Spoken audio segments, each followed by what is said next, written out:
છેલ્લા કેટલાક દિવસોથી સુરેન્દ્રનગરમાં હત્યા, અપહરણ, ફાયરિંગ, જુગાર, દારૂની બૂમ મચી રહી છે. ટૂંકમાં કહીએ તો સુરેન્દ્રનગરના ગુનેગારો બેફામ બની ગયા હોય તેવી સ્થિતિ છે. આ સ્થિતિની વચ્ચે પાટડી પોલીસ સ્ટેશન વિસ્તારમાં એસએમસીનો દરોડો થયો અને દરોડામાં ઝડપાયું મોટું જુગારધામ.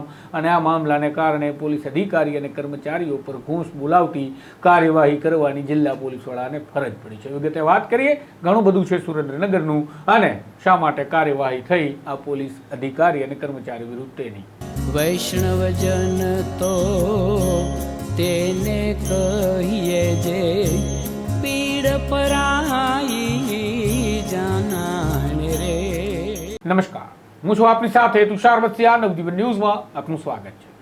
સુરેન્દ્રનગર જિલ્લામાં પોલીસ તંત્ર ખાડે ગયું હોય તેવી સ્થિતિની વચ્ચે દારૂ જુગારના ધંધાની પણ બૂમ પડી રહી હતી.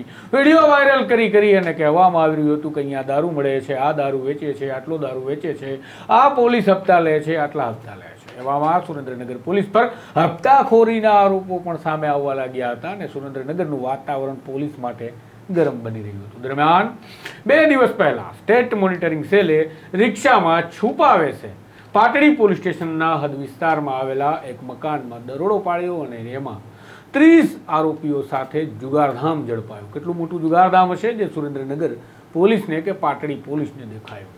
અને સુરેન્દ્રનગર પોલીસની આ ઘટનાના કારણે આબરૂના લીરે લીરા થાય તેવી સ્થિતિ પેદા થઈ ગઈ હતી. અને પોલીસની રહેમનજર હેઠળ ચાલતા ગોરખ ધંધાના જે આરોપો સુરેન્દ્રનગર પોલીસ પર લાગી રહ્યા હતા તેને પણ ક્યાંક ને ક્યાંક હવે બળ મળી રહ્યું હતું. કારણ કે એસએમસીએ વિશાળ જુગારધામ પકડી અને જિલ્લા પોલીસ વડાને અને ગુજરાત રાજ્યની જનતાને દર્શન કરાવ્યા હતા કે સુરેન્દ્રનગરમાં જે આક્ષેપ લાગે છે તેવું કંઈ થાય છે કે નહીં. ત્યારે હવે સુરેન્દ્રનગર જિલ્લા પોલીસ વડા ગિરીશ પંડ્યાએ આબરૂના ધજાગરા શાંત કરવા 4 પોલીસ કર્મચારી પર કાર્યવાહી કરી છે તેવું દેખાય છે.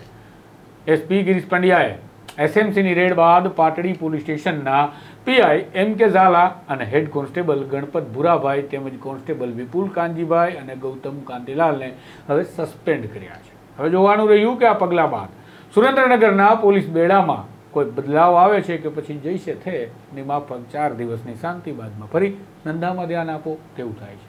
આ પ્રકારના અહેવાલ, વિગતવાર સમાચાર આપને પસંદ આવે છે તો નવજીવનની આ ચેનલને સબસ્ક્રાઇબ કરવાનું ભૂલશો નહીં. નમસ્કાર. વૈષ્ણવજન તો તેને કહીએ જે પીડ પરાઈ